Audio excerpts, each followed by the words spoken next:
Hi guys, welcome to FAQ Telugu. నా పేరు Pradeep. First of all చాలా థ్యాంక్స్. రీసెంట్గా ఛానల్కి చాలామంది సబ్స్క్రైబ్ అయ్యారు అండ్ వీడియోస్ కూడా చాలా ఫాలో అవుతున్నారు. అండ్ కమెంట్స్లో చాలామంది చెప్పారు వీడియోస్ హెల్ప్ అవుతున్నాయని. Thank you so much. మీరు ఎలాగే సపోర్ట్ చేస్తుండండి అండ్ నేను ఇంకా మీకు హెల్ప్ అయ్యే వీడియోస్ ఇంకా చేస్తూ ఉంటాను. సో ఈరోజు వీడియోలో నేను మీకు గ్రాడ్యుయేషన్ అయిన తర్వాత ఎలాంటి కెరియర్ ఆపర్చునిటీస్ ఉంటాయి అనేది డిస్కస్ చేద్దాం. So let's start. సో మీరు గ్రాడ్యుయేషన్ అయిన తర్వాత చాలామంది ఓన్లీ ఈ స్పెసిఫిక్ జాబ్సే చేయగలుగుతాం, ఓన్లీ కొన్ని జాబ్సే వాళ్ళు అప్లై చేయగలుగుతారు అని అనుకుంటారు. బట్ ఇప్పుడు రీసెంట్ టైమ్స్లో ఎలాంటి జాబ్స్ కన్నా బేసిక్ క్వాలిఫికేషన్ గ్రాడ్యుయేషన్ అని మీకు కనిపిస్తూ ఉండుంటుంది. సో మీరు ఎటువంటి జాబ్ అన్నా మీరు అప్లై చేయడానికి ఆప్షన్ ఉంటుంది మీకు, బికాస్ గ్రాడ్యుయేషన్ ఫినిష్ చేశారు కాబట్టి. అండ్ అలాగే ఫర్ ఎగ్జాంపుల్ ఎవరైనా బీటెక్ కంప్యూటర్స్ ఆర్ ఐటీ చేసిన వాళ్ళు కూడా ఓన్లీ డెవలపర్ జాబ్స్కే అప్లై చేయగలరు అని అనుకుంటారు. బట్ ఇన్ఫ్యాక్ట్ మీరు బీటెక్ కంప్యూటర్ సైన్స్లో ఆర్ ఐటీలో చేసినప్పటికీ మీరు not just coding, in case మీకు కోడింగ్ అంత ఇంట్రెస్ట్ లేదు అని అనుకున్నప్పుడు మీకు చాలా వైడ్ రేంజ్ ఆఫ్ ఆప్షన్స్ ఉంటాయి. And for example like analyst, business analyst అవ్వచ్చు మీరు, ఆర్ ప్రోగ్రామింగ్ అనలిస్ట్ అవ్వచ్చు ఇన్స్టెడ్ ఆఫ్ కోడింగ్. సో ఆ ప్రోగ్రామింగ్ ఎలా జరుగుతుంది ఏంటి, దాన్ని అనలైజ్ చేసి బిజినెస్కి అది ఎలా హెల్ప్ అవుతుంది ఏంటి, అలాంటి జాబ్స్ కూడా ఉంటాయి. అంతేకాకుండా ఇంకా చాలా వైడ్ రేంజ్ ఆఫ్ జాబ్స్ ఉంటాయి. ఫర్ ఎగ్జాంపుల్ బిజినెస్ ఇంటెలిజెన్స్ కూడా మీరు ఎంటర్ అవ్వాలనుకుంటే దాన్ని కూడా అది కూడా ఎంటర్ అవ్వచ్చు. బిజినెస్ ఇంటెలిజెన్స్ అంటే మీకు యూజువల్గా మీకు బిజినెస్ రిపోర్టింగ్ కానీ, బిజినెస్ ఎలా రన్ అవుతుంది అండ్ బిజినెస్ని నెక్స్ట్ లెవెల్కి ఎలా తీసుకెళ్ళచ్చు, ఇలాంటి దీనికి సంబంధించిన రోల్స్ చాలా ఉంటాయి కంపెనీస్లో. అండ్ మనం చాలాసార్లు బీటెక్ చేసిన తర్వాత కంప్యూటర్ సైన్స్లో ఆర్ ఐటీలో చేసిన వాళ్ళు చాలాసార్లు వాళ్ళు మ్యాండేట్గా ప్రోగ్రామింగ్ లాంగ్వేజెస్ నేర్చుకోవాలి, అలాంటి జాబ్సే వాళ్ళు అప్లై చేయగలరు అని అనుకుంటారు. బట్ ఇన్ఫ్యాక్ట్ మీరు ట్రై చేస్తే మీకు బయట చాలా చాలా ఆప్షన్స్ ఉన్నాయి. మీరు ఎగ్జాంపుల్ లింక్డ్ఇన్లో చూసిన, లింక్డ్ఇన్ జాబ్ పోర్టల్లో ఓపెన్ చేసిన, or Naukri or Indeed or Monster, మీరు ఏ జాబ్ సైట్స్లోకి వెళ్ళినా మీకు చాలా వైడ్ రేంజ్ ఆఫ్ ఆప్షన్స్ కనిపిస్తాయి. Apart from developing or coding, ఇలాంటి ఎక్స్పీరియన్స్ అవసరం లేని జాబ్స్. సో మీరు వాటికి కూడా వెళ్ళచ్చు. అండ్ చాలామంది కూడా ఓన్లీ కాల్ సెంటర్ జాబ్సే ఉంటాయి, or else only complete coding, software engineer, ఇలాంటి రోల్స్ ఏ ఉంటాయి అనుకుంటారు. బట్ వాటి రెండింటికి మధ్యలో కూడా చాలా వైడ్ రేంజ్ ఆఫ్ రోల్స్ ఉన్నాయి.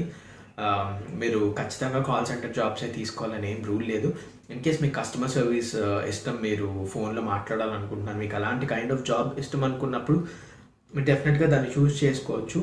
బట్ డెఫినెట్గా మీరు ఎక్స్ప్లోర్ చేస్తే మాత్రం మీకు వైడ్ రేంజ్ ఆఫ్ జాబ్స్ అయితే ఖచ్చితంగా కనిపిస్తాయి.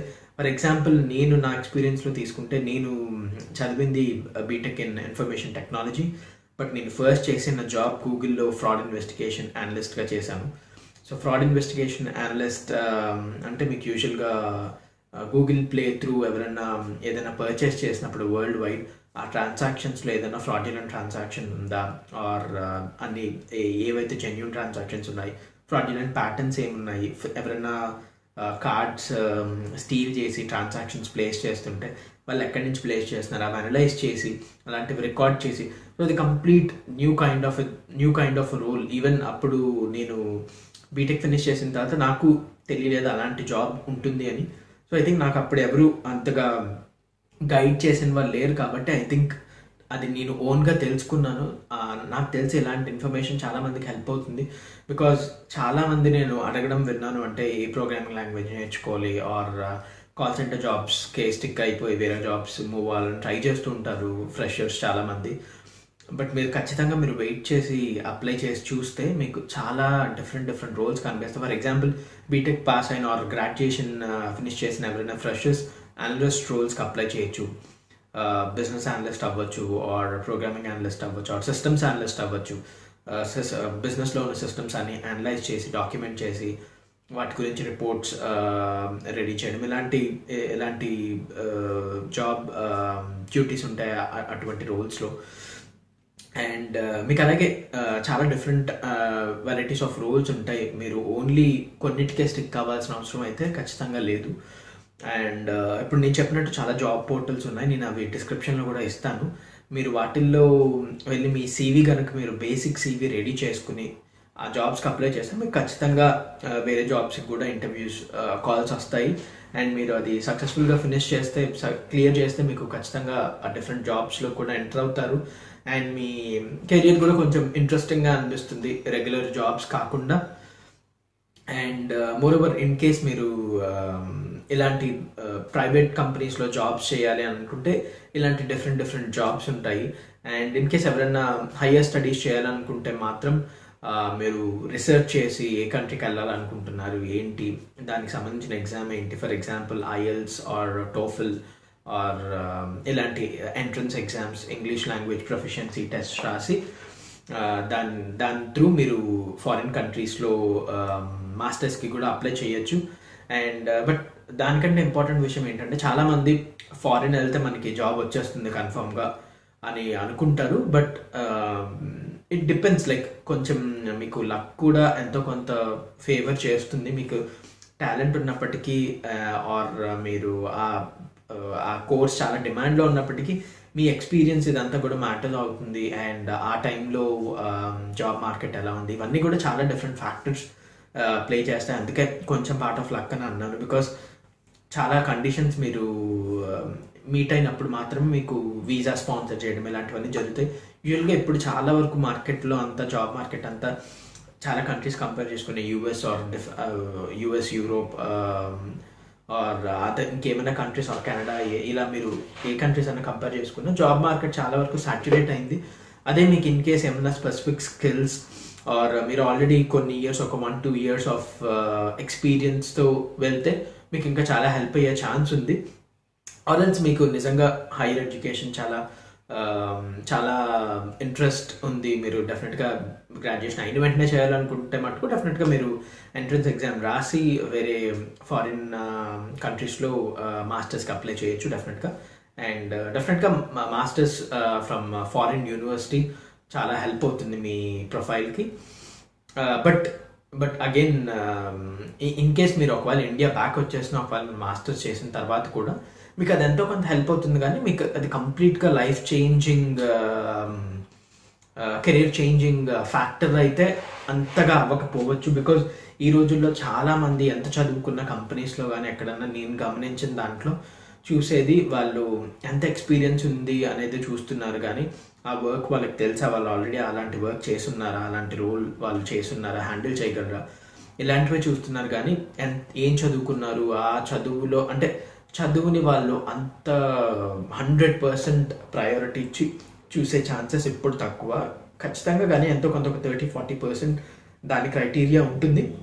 But at the same time మీరు ఎంత ఎక్స్పీరియన్స్ ఉంది, మీ కెరియర్ ప్రొఫెషనల్ ఎక్స్పీరియన్స్ ఎంత ఉంది, మీరు వర్క్ ఎలా హ్యాండిల్ చేయగలుగుతారు, ఇవన్నీ మేజర్ పార్ట్ ప్లే చేస్తాయి మోర్ దెన్ యువర్ ఎడ్యుకేషన్. అంటే ఎడ్యుకేషన్ పార్ట్ అయిపోయిన తర్వాత మీరు ఎలా హ్యాండిల్ చేయగలుగుతారు, ఆ రోల్ మీరు చేయగలుగుతారు లేదా అనేది మటుకు డెఫినెట్గా చెక్ చేస్తారు. అండ్ అదే క్రూషియల్ పార్ట్ అవుతుంది జాబ్ సెలెక్షన్ ప్రాసెస్లో కూడా, ఎక్కడైనా ఇండియా అవ్వనివ్వండి ఎక్కడైనా సరే. సో అది మటుకు మైండ్లో పెట్టుకోండి.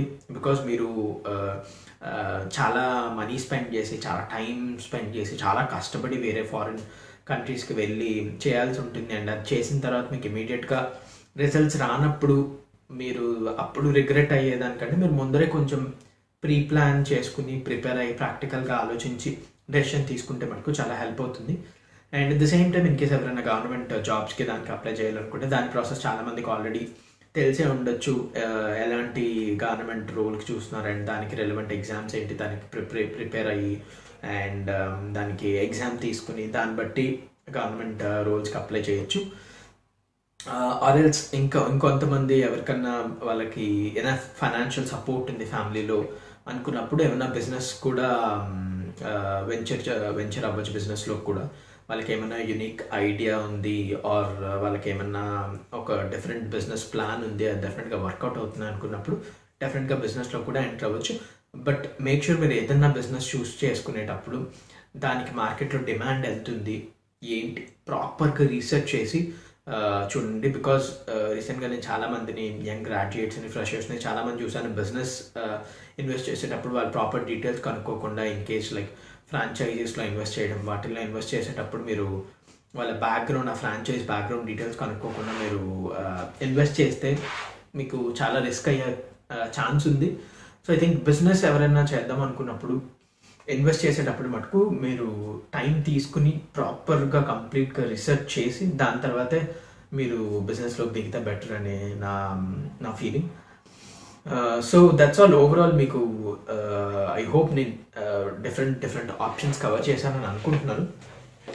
సో మీకు ఖచ్చితంగా మీరు సీవీ రెడీ చేసుకుని మీరు కాలేజ్లో ఏదైతే ఇంపార్టెంట్ ప్రాజెక్ట్స్ చేశారో, ఇంట్రెస్టింగ్ ప్రాజెక్ట్స్ చేశారో దాని బేసిక్ డీటెయిల్స్ ఇస్తూ, అండ్ మీరు కాలేజ్లో చేసిన ఏమైనా మీకు వచ్చిన అచీవ్మెంట్స్ కానీ ఆర్ ఎక్స్ట్రా కరికులర్ యాక్టివిటీస్లో మీరు మీ లీడర్షిప్ క్వాలిటీస్ కానీ, మీ టీమ్ ప్లేయర్ అంటే మీరు టీమ్ని ఎలా హ్యాండిల్ చేసేవారు, మీకు ఒక టీమ్ ఇస్తే, ఆర్ మీరు ఎవరినైనా ఏదైనా క్లాసెస్ని ఆర్ బ్రాంచెస్ని రిప్రజెంట్ చేసేవారా, ఇలాంటివి ఏమైనా డీటెయిల్స్ ఉంటే డెఫినెట్గా సీవీలో పెట్టండి. బికాజ్ మీరు ఫ్రెషర్ కాబట్టి మీ దగ్గర వర్క్ ఎక్స్పీరియన్స్ రిలేటెడ్ ఎక్కువ కంటెంట్ ఉండదు కాబట్టి ఫ్రెషర్గా. సో అలాంటి డీటెయిల్స్ మీరు కాలేజ్లో ఏవైతే అచీవ్ చేశారని, ప్రాజెక్ట్స్ చేశారు ఏంటి అనేది ఖచ్చితంగా హెల్ప్ అవుతుంది. అండ్ యాజ్ అ ఫ్రెషర్ దాని మీద మీకు క్వశ్చన్స్ కూడా ఉంటాయి. సో కంపెనీస్లో కూడా మీకు యూజువల్గా చూసేది టీమ్స్లో ఎలా వర్క్ చేస్తారు, ఇండిపెండెంట్గా ఎలా వర్క్ చేస్తారు, అండ్ వీళ్ళలో లీడర్షిప్ క్వాలిటీస్ ఉన్నాయా, అండ్ వీళ్ళు వర్క్ ఎలా హ్యాండిల్ చేస్తారు, వీళ్ళకి పాజిటివ్ యాటిట్యూడ్ ఉందా, అండ్ న్యూ టెక్నాలజీస్ లెర్న్ చేసే లెర్నింగ్ క్యాపబిలిటీస్ ఉందా, ఇలాంటివి యూజువల్గా చూస్తారు ఎటువంటి జాబ్స్ కన్నా కామన్గా. సో ఐ థింక్ మీరు ఇలాంటివన్నీ మీ సీవీలో బేసిక్గా హైలైట్ చేస్తే బాగుంటుంది.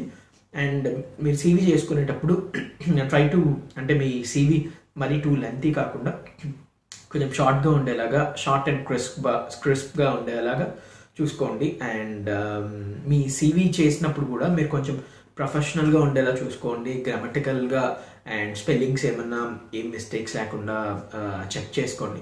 బికాజ్ యూజువల్గా మీరు సీవీ పంపించేటప్పుడు వాళ్ళు డెఫినెట్గా మీ నుంచి ఎక్స్పెక్ట్ చేస్తారు ఆ సీవీ అట్లీస్ట్ ప్రాపర్ స్టాండర్డ్స్లో ఉంది, ఏం మిస్టేక్స్ లేవు, అండ్ మీ చదువుకున్న బ్రాంచ్ కానీ, మీ సబ్జెక్ట్స్ డీటెయిల్స్ కానీ ఏదన్నా హైలైట్ చేయండి. ఫర్ ఎగ్జాంపుల్ కంప్యూటర్ సైన్స్ అయితే, ఇన్ఫర్మేషన్ టెక్నాలజీ అయితే, ఆర్ ఎలక్ట్రానిక్స్ ఇంజనీరింగ్ అయితే, ఇలా డిఫరెంట్ బ్రాంచెస్వి సింపుల్గా డీటెయిల్స్ అవి పెట్టండి. అండ్ ఏమైనా ఇప్పుడు మీరు చూసుకుంటే సీవీ ఫార్మాట్స్ ఇవన్నీ టెంప్లెట్స్ కూడా చాలా మారాయి, చాలా ట్రెండీగా మోడర్నైజ్ అయ్యాయి.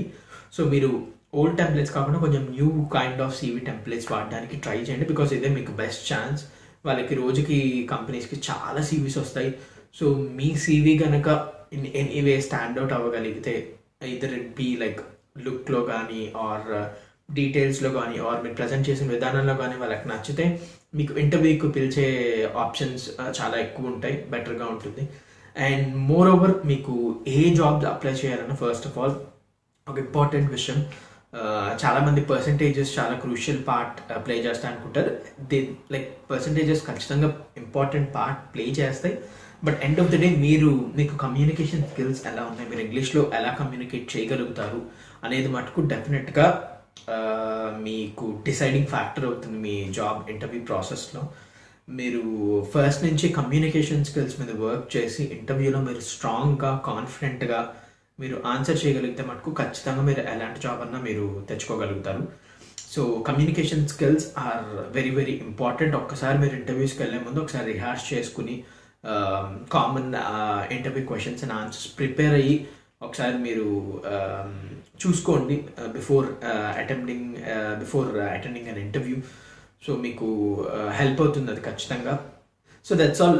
నేను అన్ని టాపిక్స్ కవర్ చేశాను అనుకుంటున్నాను. మీకు options after graduation, in case మీకు ఏమైనా క్వశ్చన్స్ ఉంటే డెఫినెట్గా కమెంట్ సెక్షన్లో పెట్టండి. అండ్ నేను డెఫినెట్గా దీని మీద ఇంకేమైనా మీకు అడిషనల్ ఇన్ఫర్మేషన్ కావాలి అన్నా మీకు వేరే వీడియోస్ కూడా చేస్తాను. అండ్ కమెంట్ సెక్షన్లో ఏమైనా డౌట్స్ ఉంటే పెట్టండి, నేను డెఫినెట్గా రిప్లై చేస్తాను. And thanks so much for watching. ఈ వీడియో కనుక మీకు నచ్చితే please do like, share and subscribe. Thank you.